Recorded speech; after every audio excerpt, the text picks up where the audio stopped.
Hi అండి, ఈరోజు మన వీడియోలో సొరకాయ పాలు పోసిన కూర చాలా బాగుంటుందండి. పాలు అస్సలు విరగదు. ఇది ఎలా అన్నది చూడండి. ఇలాగా సొరకాయ ఒకటి తీసుకోవాలి, లేత సొరకాయ తీసుకోవాలండి. దాని మీద ఉన్నంత తొక్కు తీసేసి మనం లేత సొరకాయ అయితే మనకి చాలా ఈజీగా వచ్చింది, బాగుంటుంది కూడా. ఇలాగా కట్ చేసుకోవాలి, సన్న సన్న ముక్కలుగా అన్ని ఒకేలాగా కట్ చేసుకోవాలండి. మనం సొరకాయ ముక్కల్ని ఇలాగా అన్ని ఒకేలాగా వచ్చేలాగా కట్ చేసుకొని పక్కన పెట్టేసుకోవాలి ఈ సొరకాయ ముక్కలన్నీ.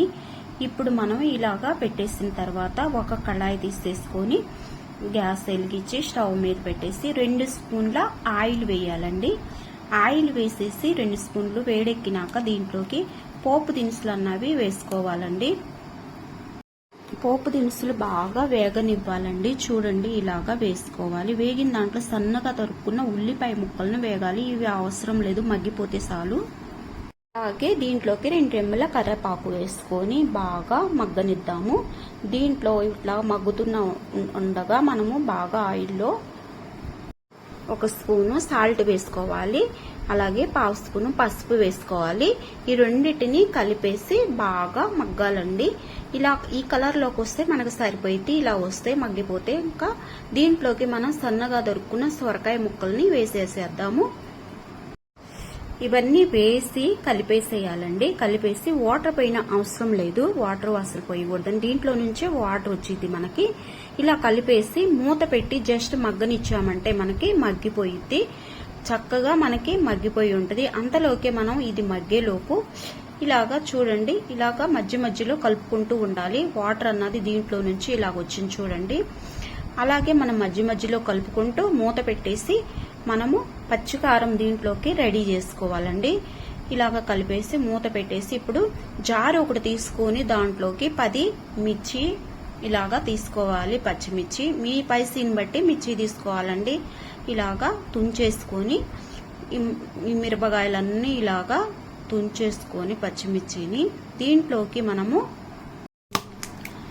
పచ్చిమిర్చి ఇలాగ విరుసుకున్న తర్వాత 4 వెల్లుల్లి గర్భాలని, 1/2 స్పూను జీలకర్ర, సన్నగా కట్ చేసుకున్న కొత్తిమీర శుభ్రంగా కడుక్కొని ఇలా పెట్టేసి మనము ఇలాగా జస్ట్ అలా అన్నామంటే ఇలాగ వచ్చిందండి. మెత్తగా పేస్ట్ అన్నది రాకూడదు, కచ్చపచ్చగా వస్తే చాలు. ఇప్పుడు పక్కన పెట్టేసుకొని మనం గ్యాస్ మీద పెట్టింది చూడండి. చూసామంటే మూత తీసి చక్కగా మగ్గిపోయి ఉందండి. ఇలా మగ్గిపోవాలి. ఇప్పుడు పక్కన పెట్టేసిన పచ్చికారాన్ని వేసి కలిపేసేయాలి. ఇది కూడా బాగా మగ్గనివ్వాలండి. ఈ ప్రాసెస్ అంతా మీడియం ఫ్లేమ్లోనే చేయాలండి.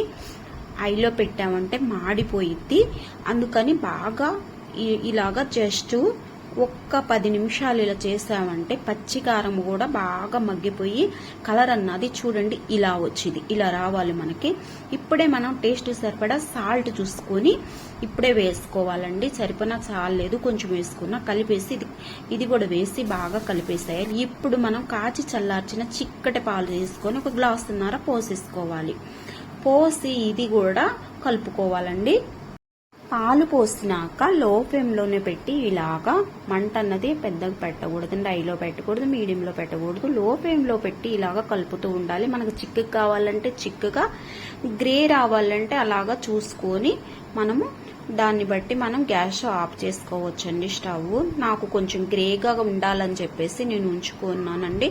ఇలాగా గ్రేగా వచ్చింది చూడండి, ఇలా రావాలి. ఇది చపాతీలోకి కానీ అన్నంలోకి కానీ చాలా బాగుంటుంది, రుచిగా ఉంటుందండి. అసలు ఈ సమ్మర్లో తింటుంటే కడుపుకు చల్లగా చల్లదనం. నచ్చిందా ఫ్రెండ్స్? నచ్చితే లైక్ చేయండి, షేర్ చేయండి, కామెంట్ చేయండి.